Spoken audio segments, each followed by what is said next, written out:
اے ایمان والو، نہ تو اللہ اور رسول سے خیانت کرو اور نہ اپنی امانتوں میں خیانت کرو، اور تم ان باتوں کو جانتے ہو، اور جان رکھو کہ تمہارا مال اور اولاد بڑی آزمائش ہے، اور یہ کہ اللہ کے پاس نیکیوں کا بڑا ثواب ہے۔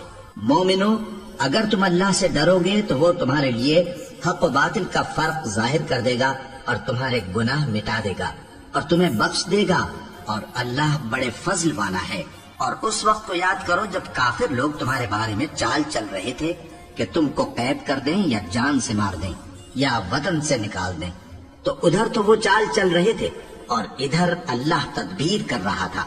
اور اللہ بہترین تدبیر کرنے والا ہے۔